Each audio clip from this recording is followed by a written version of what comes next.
Olá, senhores, boa tarde. Na aula de hoje, a gente vai estudar um pouco sobre rochas, né? Vamos conhecer os principais tipos de rochas, as características e exemplos de alguns tipos de rochas, e a gente vai adentrar um pouco também no estudo dos solos, né? Vamos entender como é que ocorre o processo de formação das rochas. Em aulas anteriores, a gente iniciou o estudo da superfície terrestre. Só para a gente poder lembrar, nós estamos vendo a litosfera, que é a camada rochosa, né? A camada sólida do planeta. Ela é composta por solos e rochas. Em aulas passadas a gente viu as características dessa camada. Na aula de hoje a gente vai ver rochas, formação das rochas, tipos de rochas e características das rochas.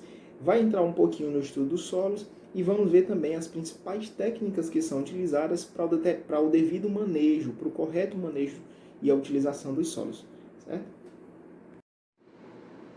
Então, senhores, aqui estamos nós novamente para poder conhecer mais algumas características, né, da superfície terrestre. Hoje a gente vai, como eu falei, estudar as rochas e os solos.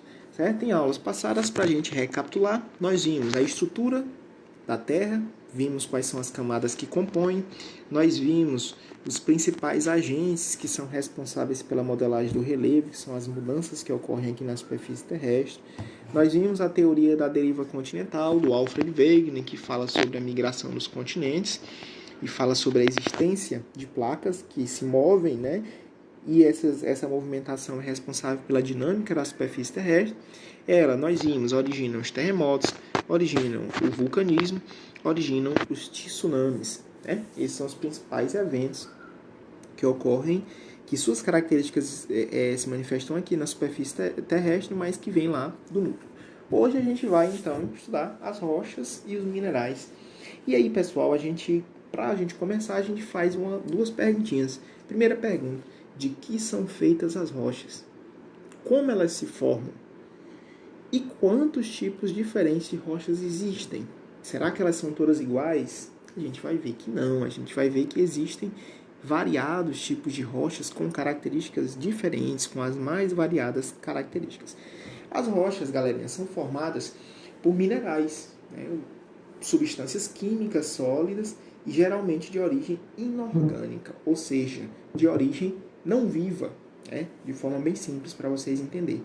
Os minerais eles são formados por cristais de diversas naturezas, claro, sempre de natureza inorgânica. É possível identificar, pessoal, o mineral de acordo com as propriedades que ele apresenta: a cor, a dureza, a transparência, a capacidade de ter transparência ou não, o brilho e pelas substâncias que formam, que compõem esses minerais, certo? Lembrem que esses minerais eles são um dos principais componentes das rochas. A maioria das rochas, pessoal, ela é formada pela união, pela junção de vários minerais. O granito, por exemplo, ele é formado por uma associação de quartzo mais feldspato, que é um tipo de rocha, mais a mica. A união, a junção aí desses três materiais e dos minerais que compõem esses três materiais dão origem ao granito. Só para a gente entender. A argila. A argila, ela nada mais é do que um material que é resultante de um processo de desintegração que ocorre por meio do intemperismo. Peraí, mas professor, o que é intemperismo? Intemperismo, pessoal, é a ação de elementos naturais que vai ser responsável pela transformação de um determinado elemento na natureza. Um exemplo, a chuva. A chuva, sabe aquele ditado que diz água mole em pedra dura, tanto bate até que fura? É um ditado real. Ali nada mais é do que uma forma de se explicar o intemperismo. O intemperismo, ele nada mais é do que uma ação natural de transformação de determinado elemento, certo? Imagine uma rocha, imagine um determinado solo, onde chova muito, onde a água vai ser responsável por transformar esse elemento, vai ser responsável por transformar essa rocha, vai ser responsável por transformar aquele solo. Ali, então, aquele solo, aquela rocha vai ser transformada pela ação do intemperismo. A chuva, o vento, certo? O ar, os gases que existem no ar, todos eles são responsáveis por dar origem a esse fenômeno, o intemperismo. A argila, então, é um material que é justamente resultante pela ação do intemperismo. No caso, a ação aqui do agente intempério é a chuva, né? Algumas rochas aí que contêm o feldspato, né? Elas vão se transformar com a ação da chuva e vão dar origem à argila. A argila, quando misturada, ela tem uma grande capacidade de ser moldada, né? E quando aquecida, ela pode ser convertida aí em peças de cerâmica, que é muito utilizada no artesanato. As rochas, pessoal, elas são agrupadas em 3 tipos, de acordo com a maneira como elas são formadas lá na natureza, né? A gente tem as rochas sedimentares, que são rochas que são originadas a partir da ação do intemperismo, a chuva, o vento, o ar, o próprio homem. As rochas magmáticas, que são formadas por meio de reações químicas, né? Reações químicas de transformação de outras rochas, e as rochas metamórficas, que também são rochas oriundas da transformação de outras rochas. Metamórficas vem de metamorfose, significa transformação.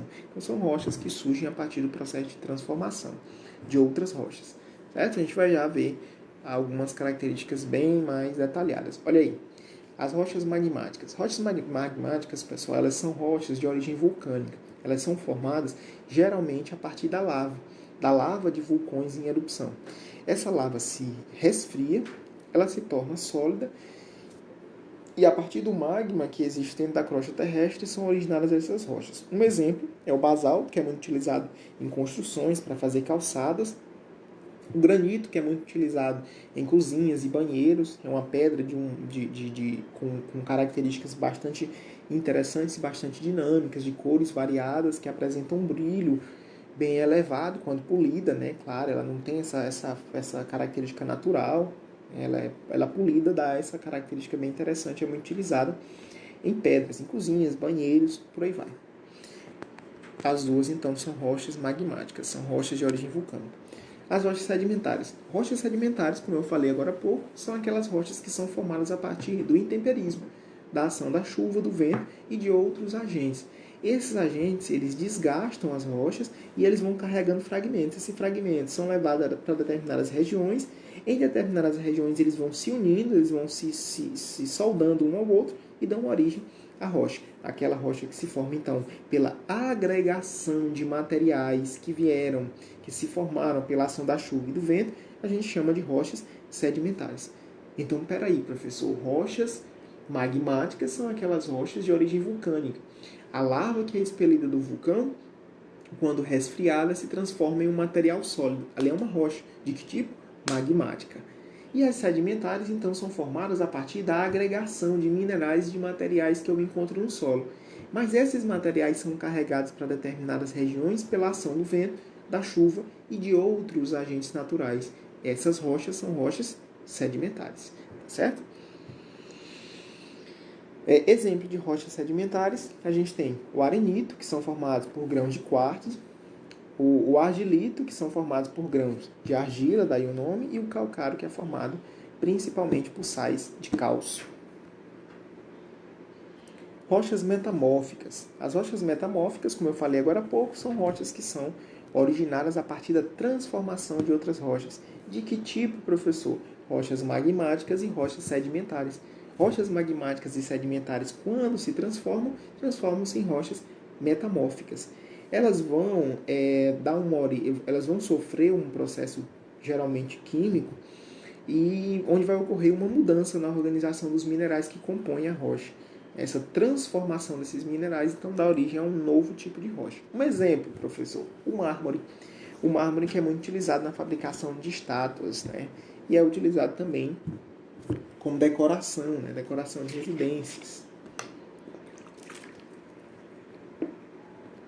Um exemplo é a gneiss e a ardósia, né?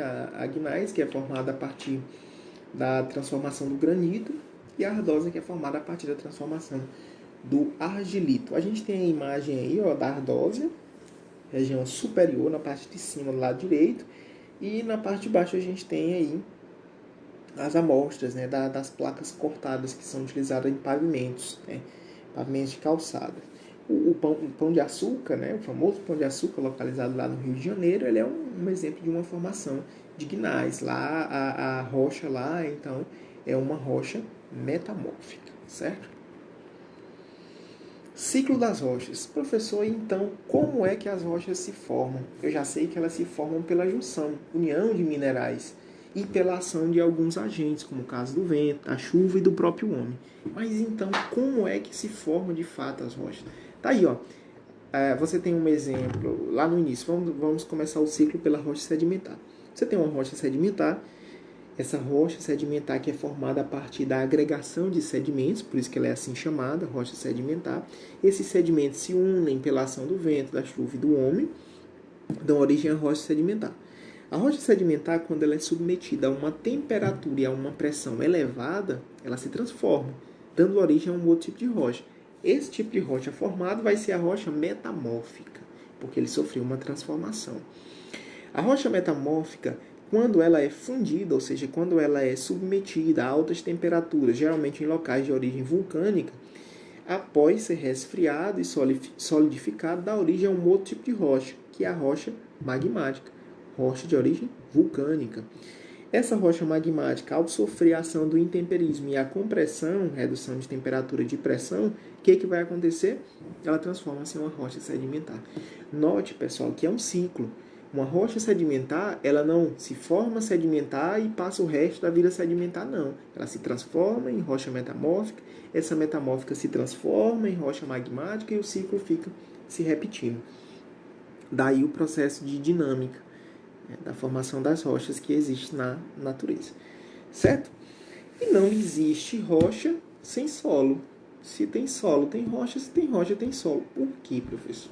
Pense comigo. Ora, se as rochas são formadas por minerais que são agregados, que são unidos, e eu sei que nos solos também existem minerais, é justamente lá onde são explorados os minerais, então o solo só pode dar origem às rochas. E as rochas só podem dar origem aos solos. É isso mesmo, pessoal. Os solos, quando eles são degradados, decompostos, agregados, os solos, quando são agregados, dão origem às rochas. As rochas, quando são desagregadas, degradadas, fragmentadas, dão origem ao solo. E vice-versa. Então é um ciclo que fica se repetindo. O solo, pessoal, ele se forma de forma lenta pela ação do intemperismo. Lembre, o intemperismo são os fatores externos que atuam diretamente em um solo ou em uma rocha. E eles dão origem a mudanças nesse solo ou nessa rocha. A gente chama isso de intemperismo. Aqui, pessoal, a gente tem as camadas que compõem o solo. Se vocês observarem, na parte mais interna a gente tem a rocha matriz, que é uma rocha bem mais consolidada, bem mais rígida e bem mais agregada. Note que ela vai se fragmentando, ela vai se quebrando, perdendo pedaços. E esses pedaços vão se separando cada vez mais. A gente chama essa parte, essa camada do solo de fragmentos de rocha ou de horizonte C. E aí esses fragmentos vão se separando, vão se degradando cada vez mais e dão origem, então, aos determinados componentes de um solo, certo? A gente vai já ver quais são as camadas do solo e a gente vai ver que cada camada é formada justamente de acordo com posição em que ela se encontra. Mas e aí? O que existe em um solo? Vimos agora há pouco. O solo ele é composto por uma parte mineral, grãos minerais, que são classificados aí quanto ao tamanho, em argila, silt e areia. Ele apresenta água e ar, e ele apresenta uma parte orgânica. Essa parte orgânica é matéria viva, são seres vivos, restos de plantas, restos de animais e outros organismos mortos, bactérias que vão ser encontradas ali naquele tipo de solo. O humus, que são restos de organismos mortos, que são decompostos pela ação dessas bactérias que vão estar presentes no solo e de fungos também. O humus, pessoal, ele é originado principalmente por um processo de decomposição de bactérias, mas existe também um ser vivo e um decompositor, que são as minhocas, que são grandes agentes aí no processo de formação do humus. As minhocas elas vão se alimentando ali de fragmentos do solo e elas precisam liberar esses fragmentos do solo no solo. Então as fezes da minhoca se unem aos materiais decompostos naquele solo e vão dar origem ao humus, que pode originar um solo que a gente conhece como solo humoso. Então, um solo bastante rico em matéria orgânica e é um solo bastante fértil lá na agricultura, certo? Por baixo da camada superficial do solo, nós vamos encontrar fragmentos de rocha. Nós acabamos de ver que esses são justamente esses fragmentos de rocha que, ao serem decompostos, dão origem ao solo. Esse fragmento de rocha, o mais interior, a gente chama de rocha matriz. Os tipos de solo. Quais são os fatores que vão determinar os tipos de solo? Se existem tipos de rochas, existem também tipos de solo que são caracterizados de acordo com as suas características, são classificados de acordo com as suas características. Quais são os fatores que vão determinar o tipo de solo? Tipo de rocha matriz que vai estar presente naquele solo, os minerais que vão estar presentes naquele solo, o clima da região, se ele é mais quente, se ele é mais frio, pode dar origem a um maior processo de decomposição, um maior processo de erosão ou não. A quantidade de matéria orgânica que vai estar presente naquele solo. Imagine um solo moso. O solo moso ele é rico em matéria orgânica. O solo arenoso ele é rico em fragmentos de areia, pouquíssima matéria orgânica, pouquíssima água e por aí vai. O tempo de formação daquele solo e a velocidade de escoamento da água naquele solo, que a gente chama de permeabilidade. Capacidade daquele solo de absorver a água ou de deixar a água escapar dele. Imagine, por exemplo, na imagem aí. Na imagem a gente tem o solo arenoso, que é encontrado nas praias. A areia, se você observar, até o vento carrega os fragmentos dela. Por que isso acontece? Isso acontece porque é um solo que apresenta pouquíssima água. É um solo bastante pobre em minerais. Isso faz com que esse solo aí seja bastante seco, e os seus fragmentos sejam bastante soltos. A gente chama isso aí de permeabilidade, certo? Tem pouquíssima fertilidade esse solo. Classificação dos solos. Nós temos aí os solos arenosos. Esses solos eles são solos que apresentam um teor, a quantidade de areia superior a 70%. São solos bastante permeáveis, como eu falei agora há pouco. A água penetra com grande facilidade, mas também escoa com grande facilidade dele. Eles geralmente são solos bastante pobres em nutrientes. Eles são solos que têm pouquíssimos minerais armazenados nele. Solos argilosos, eles contêm entre 35% e 60% de argila, portanto eles são solos bastante férteis, eles retêm, seguram uma grande quantidade de nutrientes e eles já são menos permeáveis que o solo arenoso. A água ela já consegue ser absorvida com maior dificuldade, assim como escoada também com maior dificuldade, ele armazena mais água. O solo humoso, ou mífero, que é aquele solo que é rico em humus, rico em matéria orgânica, ele é um solo que retém bastante água, apresenta uma boa circulação de ar, por isso ele é muito utilizado na agricultura. E as plantas crescem com grande facilidade porque as raízes conseguem crescer com facilidade por conta do ar, das bolsas de ar que vão estar presentes nesse solo. É um solo onde o processo de decomposição ele produz uma grande quantidade de sais minerais e isso faz com que as plantas tenham um solo bastante rico para o seu desenvolvimento, certo? Solos minerais são aqueles solos, como o próprio nome já está dizendo, onde há uma grande predominância de material de origem mineral, São solos que são utilizados aí para extração de minérios. Muito bem. Os solos, pessoal, para serem cultivados, preservados da forma correta, algumas técnicas nele devem ser utilizadas. Aqui eu vou citar 2 exemplos de técnicas para vocês, mas a gente não vai precisar aí focar muito nelas, pelo menos não agora. A gente fala de 2 técnicas aí, a aração e a neutralização da acidez. A primeira, a aração, que é utilizada principalmente em solos agrícolas, onde são utilizados para o desenvolvimento da agricultura. Arar significa mexer, mexer a terra para fazer com que aquele solo fique mais fofo e poroso, ou seja, crie bolsas de ar e que facilite ali o processo de crescimento das raízes das plantas. É um processo bastante comum na preparação de solo para a agricultura. Neutralização da acidez, que a gente é uma técnica conhecida como calagem, nada mais é do que a aplicação de calcário. Esse calcário ele vai diminuir a acidez do solo e vai aumentar a quantidade de cálcio e magnésio, fazendo com que aquele solo tenha uma qualidade maior, uma qualidade superior aí para a prática da agricultura, certo? Pois ok, galerinha. Esses aí são os principais tipos de rochas. Essas são as características principais de cada uma dessas rochas. Vou deixar para vocês agora aí uma atividade postada lá no aplicativo, respondam essa atividade, respondam essas questões. Na próxima aula a gente passa para essas questões, comenta cada uma dessas questões e tira qualquer dúvida que ainda possa ter ficado sobre esse assunto, tá ok?